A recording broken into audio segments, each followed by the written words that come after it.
রব্বি কারীম জানিয়ে দেয়, রে বান্দা, এমন একটা সময় তো তোমার ছিল যখন অস্তিত্ব বলতে তোমার কিছু ছিল না। তোমার নাম ছিল না, ঠিকানা ছিল না, তোমার ঘর ছিল না, বাড়ি ছিল না, সংসার ছিল না, না ছিল তোমার মা, না ছিল তোমার বাবা, আত্মীয় স্বজন কেউ ছিল না। ওরে বান্দা, যখন তোমার কেউ ছিল না রে, তখন ছিলাম আমি। এখন তোমার দুনিয়াতে হায়াতের জিন্দেগিতে সব হয়েছে রে, কিন্তু পর হয়েছি আমি, ঠিক কিনা?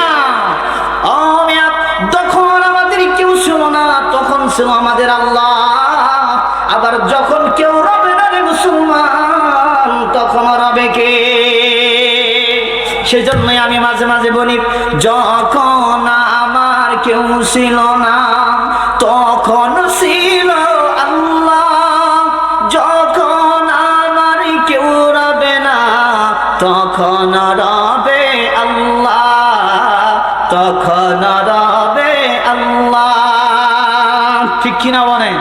প্রিয় ভাইরা, আল্লাহ রাব্বুল আলামিন অস্তিত্ব দিয়েছেন আমাদেরকে, ঠিক কিনা বলেন? অস্তিত্ব দিয়েছেন। এখন আমাদের সব হয়েছে, কিন্তু পর করছি কাকে? কাকে? আওয়াজ দিয়া বলেন, কাকে? কিভাবে আল্লাহ সুবহানাহু ওয়া তাআলা আমাদেরকে অস্তিত্ব দিয়েছেন? মায়ের গর্ভের ভিতরে আমার আব্বার এবং আম্মার শুক্র কীটটাকে মায়ের পেটের ভিতরে আল্লাহ রাব্বুল আলামিন নিয়েছেন। নেওয়ার পরে তাফসীরের ভিতরে আসছে 40 দিন পর্যন্ত আল্লাহ রাব্বুল আলামিন এই নাপাক পানিটাকে আল্লাহ তাআলা জমাট রক্তে পরিণত করেছেন। সুবহানাল্লাহ বলেন। তারপরে আবার ধীরে ধীরে 40 দিনে রব্বি কারীম এই নাপাক সেই পানিটাকে গোশত রূপে আল্লাহ রাব্বুল আলামিন পরিপূর্ণ করার পরে এই গোশতের টুকরাটা জমাট রক্তটা আল্লাহ তাআলা গোশতে পরিণত করলেন। তারপরে আবার ধীরে ধীরে আল্লাহ সুবহানাহু ওয়া তাআলা সেই গোশতের টুকরার ভিতরে কুচি কুচি হাড় ঢুকাইয়া দিয়েছেন। আওয়াজ দিয়ে বলেন সুবহানাল্লাহ। তারপরে আমার আল্লাহ তাআলা বলেছেন, ফাকাসাউনাল ইযামা লাহমা। আল্লাহু আকবার। আল্লাহ রাব্বুল আলামিন একটা বডি তৈরি করার পরে সেই বডিটা আল্লাহ সুবহানাহু ওয়া তাআলা সুন্দর করে চামড়া দিয়ে ছাউনি দিয়ে আল্লাহ তাআলা একটা মানুষ রূপে ধারণ করে দিয়েছেন। সুবহানাল্লাহ। একটা বডি তৈরি করছেন, বডি তৈরি করছেন। তারপরে আমার আল্লাহ তাআলা বলেন, ও মুসলমান, আমার রব্বি কারীম জানায় দেয়, রে বান্দা, মায়ের গর্ভের ভিতরে থেকে আমি রব দায়িত্ব নিয়েছি রে, আস্তে করে মায়ের গর্ভের ভিতর থেকে তোমারে বাহির করে নিব। সুবহানাল্লাহ। আস্তে করে বাচ্চার আকারে মায়ের গর্ভের থেকে আল্লাহ তাআলা বাচ্চার আকারে বাহির কইরা দুনিয়াতে নিয়ে আসলেন। সুবহানাল্লাহ। আওয়াজ দিয়ে বলেন সুবহানাল্লাহ, সুবহানাল্লাহ। মুসলমান ভাইরা, দুনিয়াতে যখন আমরা আসলাম, আসার পরে কান্না ছাড়া আমাদের কোনো জবান ছিল নাকি? কান্না ছাড়া কোনো ভাষা আমাদের ছিল না। আমার রব, আমার মালিক, আমার কণ্ঠের ভিতরে, আপনার কণ্ঠের ভিতরে দুই প্রকারের কান্না আল্লাহ রাব্বুল আলামিন দান করে দিয়েছেন। বাচ্চার যখন খাবারের প্রয়োজন হয় এক প্রকারের কান্না আসে, বাচ্চার যখন কষ্ট হয়, পেশাব পায়খানা যখন বাচ্চা করে দেয়, তখন আরেক প্রকারের কান্নার আওয়াজ জবান থেকে আমার রব্বি কারীম বাহির করে দেয়। বাচ্চার খাবারের প্রয়োজন হলে আমার জনম দুঃখিনা মায়ের কলিজার ভিতরে আল্লাহ তাআলা সেই সবকটা দান করে দেয়। ও বান্দি, তাকা দেখ রে, তোর কলিজার টুকরা সন্তানের আবার খাবারের প্রয়োজন হয়েছে। সুবহানাল্লাহ। আবার আমার আল্লাহ তাআলা ডাক দেয়, কই বান্দি রে, তাকা দেখ না রে, তোর কলিজার টুকরা বাচ্চাটা পেশাব করে দিয়েছে, পায়খানা করে দিয়েছে। ও বান্দি রে, আল্লাহ তাআলা কান্নার আওয়াজটা মায়ের কলিজার ভিতরে রব্বে কারীম তীরের মতো ঢুকায়া দেয়। বান্দি রে, তোর বাচ্চার কষ্ট হইতেছে, একবার তাকায়া দেখ। আম্মা জান কি করল? ওই ভিজা জায়গায় শুয়া বাচ্চাটারে শুকনাতে শোয়া দিল। আওয়াজ দিয়ে বলেন ঠিক কিনা? আর একটু কথা বলেন ঠিক কিনা? মা 10 মাস 10 দিন গর্ভে ধারণ করেছে, আর বাবা মাথার ঘাম পায়ে ফেলে বন্দে বাহিরে চাকরি করে, কামাই করে, রোজগার করে, আমার জবানে আহার তুলে দিয়েছে, রিজিক তুলে দিয়েছে। কথা বলেন ঠিক কিনা? সেই জন্য আমার মালিক জানা দেয়, রে গোলাম, তোর মা বাবার সাথে তুই এমন আচরণ করবি না। তোর মা জবান থেকে, তোর বাবা জবান থেকে শব্দটুকুন উচ্চারণ করে, বাহির করে, এমন আওয়াজ, এমন আচরণ তুই জিন্দেগিতে মা বাবার সাথে করতে পারবি না।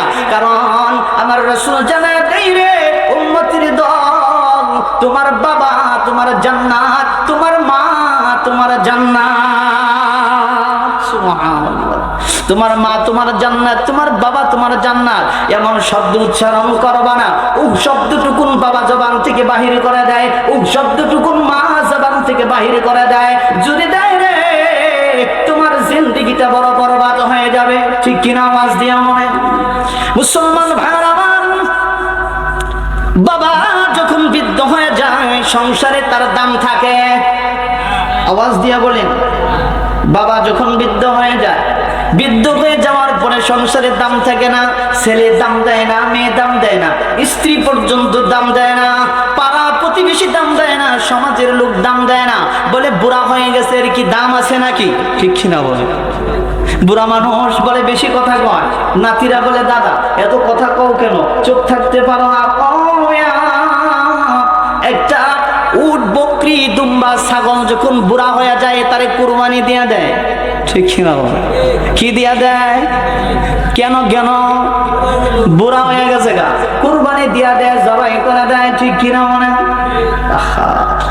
মানুষ যখন বুড়া হয়ে যায়, বৃদ্ধ হয়ে যায়, রে সংসারে তার দাম থাকে না, দাম থাকে না। কিন্তু দুনিয়ার মানুষের কাছে দাম না থাকতে পারে গো, আমার রব্বে কারীমের কাছে আওয়াজ দিয়া বলেন, দাম আছে না নাই? বৃদ্ধ মানুষ, দাড়ি পাকা মুরব্বী বাবা, দেখবেন হাঁটি হাঁটি করে ঠান্ডা পানি দিয়া ওযু কইরা ফজরের আযানের আগেই মসজিদে যায় হাজির। ঠিক না? কেন কেন গো?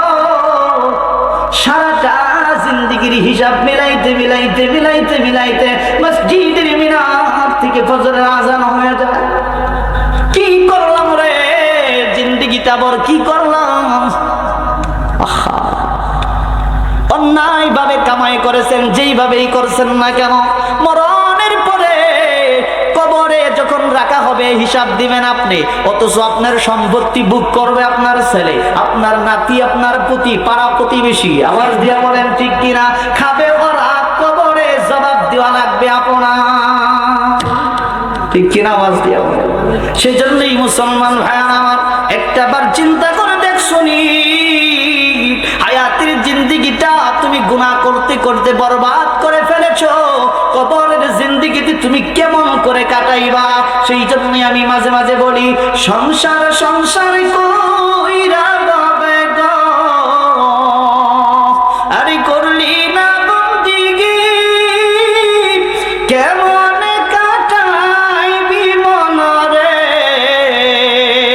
কবরের জিন্দেগি রে, ওরে জীবন গুনাই গুনাই গেল রে। ঠিক কিনা মনে? একটাবার চিন্তা করে দেখছেন, এই যে গুনাহ করতে করতে করতে করতে জিন্দেগিটা বরবাদ করে ফেলতেছেন, ও মিয়া একবার চিন্তা করে দেখছেন যে কবরের জিন্দেগিটা কেমন করে কাটাইবে? প্রিয় ভাইরা আমার, সেজন্যই আল্লাহর গোলামি করার পরে মা বাবার প্রতি ইহসান, দয়া, ভালোবাসা, মায়ার দরকার আছে না নাই? আওয়াজ দিয়া বলেন। আছে তো। কারণ মা বাবাকে কষ্ট দিয়া কোনো মানুষ জান্নাতে যাইতে পারবে? আওয়াজ দিয়া বলেন, জান্নাতে যাইতে পারবে? মা বাবার কথা মানার হুকুম করে দিয়েছেন কে?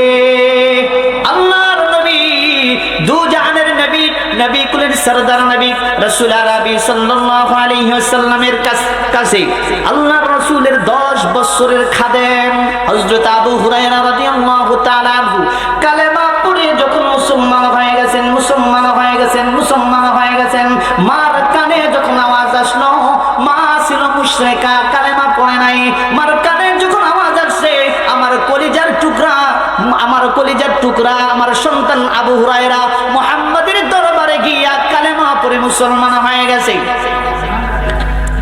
এই আওয়াজ যখন মার কানের ভিতরে আসছে, কানের ভিতরে আসার পরে হযরতে আবু হুরায়রা ঘরের ভিতরে যখন গেছেন, মা ডাক দিছেন এদিকে। হযরত আবু হুরায়রা আমার সামনে হাজির, বিদ্যমান আবু হুরায়রার কলারে ধরে এই গালে থাপ্পড় সেই গালে থাপ্পড়, মার এমন মার। হযরতে আবু হুরায়রার মা বলে, কলিজার টুকরা সন্তান রে আবু হুরায়রা, শুনলাম তুই নাকি মুহাম্মাদের কালেমা গ্রহণ করেছিস, কেন কেন কালেমা ছেড়ে দে রে। হযরতে আবু হুরায়রা ডাক দিয়া বলেন, মা ওগো মা, তোমার গায়ে যত শক্তি আছে, ওগো মা তুমি বৃদ্ধ মানুষ, তোমার গায়ে যত শক্তি আছে সমস্ত শক্তি দিয়ে তুমি আমারে মারো, সমস্ত শক্তি দিয়া তুমি আমারে মারো, সমস্ত কষ্ট যাতনা সমস্ত আঘাত আমি সহ্য করতে পারবো গো, কিন্তু একটা বারের জন্য আমি কালেমা ছাড়তে পারবো না। সুবহানাল্লাহ বলেন। মুসলমান ভাইরা আমার, এমন মারতে মারতে মারতে মারতে এক পর্যায়ে আবু হুরায়রাকে ঘর থেকে বাহির করে দিয়েছেন। আমার ঘর থেকে বাহির হয়ে যা।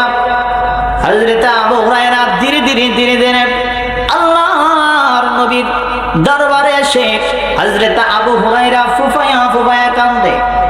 আল্লাহ রাসূল ডাক দিয়া বলেন, আবু হুরায়রা কান্দো কেন?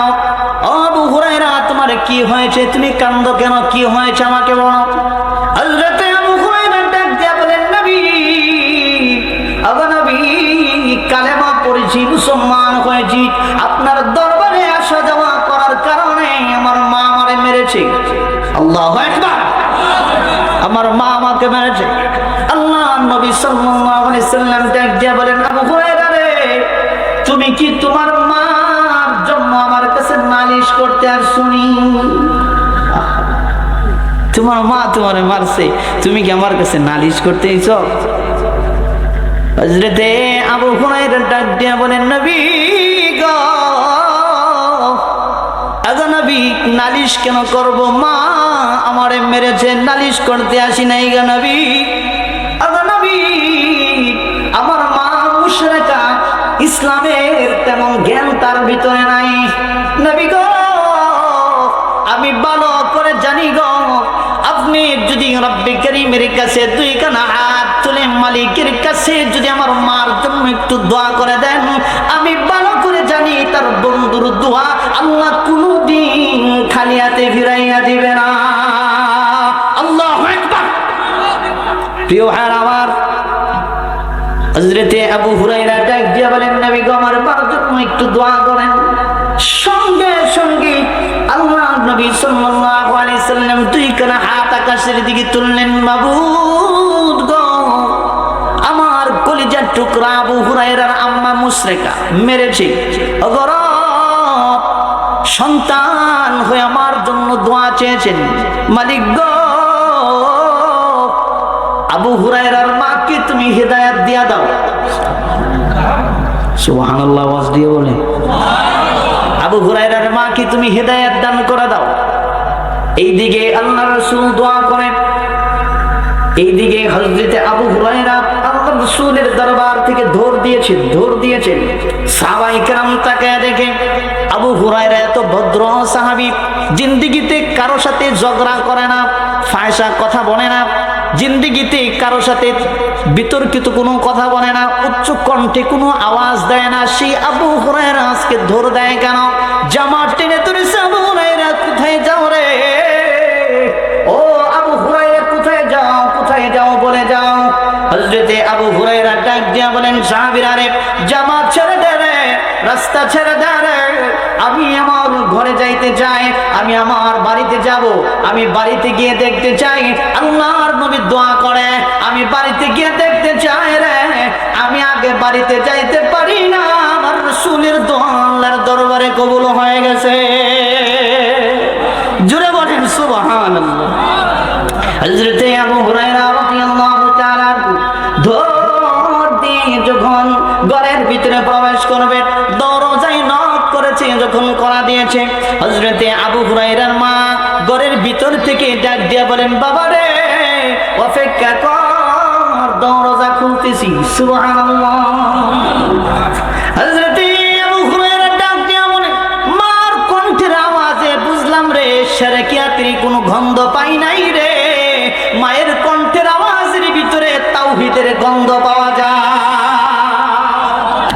মা দরজা খুলে দিয়েছে, মা দরজা খুলে দিয়েছে। বৃদ্ধ মা সাদা চুলের গুড়ি থেকে, সাদা চুল থেকে পানির ফোঁটাগুলো টপ টপ করে জমিনে পড়ে। আবু হুরায়রার মা ডাক দিয়ে বলেন, বাবা রে, ভুল করেছি, তোমাকে মেরে তুমি তো ভালোই করেছো। মুহাম্মদের চাইতে ভালো মানুষ মক্কা মদিনার ভিতরে আছে নাকি? আওয়াজ দিয়ে বলেন। সারা পৃথিবীর ভিতরে মুহাম্মদ সাল্লাল্লাহু আলাইহি সাল্লামের মতো ভালো মানুষ নাই। হযরত আবু হুরায়রার মা ডাক দিয়ে বলেন, বাবা রে, তোমাকে মেরে তারপরে আমি বুঝেছি আমার সন্তান তো অন্যায় করে নাই, খারাপ কাজে যায় নাই, ভালো কাজ তো করেছে, মুসলমান হয়েছে। বিশ্ব নবী মুহাম্মদ রাসূলুল্লাহ সাল্লাল্লাহু আলাইহি সাল্লামের দরবারে যাতায়াত করেন। আমি তো অপরাধ করে ফেলেছি রে বাবা, আর জাহান্নামের দলে থাকতে চাই না রে। জলদি করে তুমি আমাকে নিয়ে যাও বিশ্ব নবী মুহাম্মদ রাসূল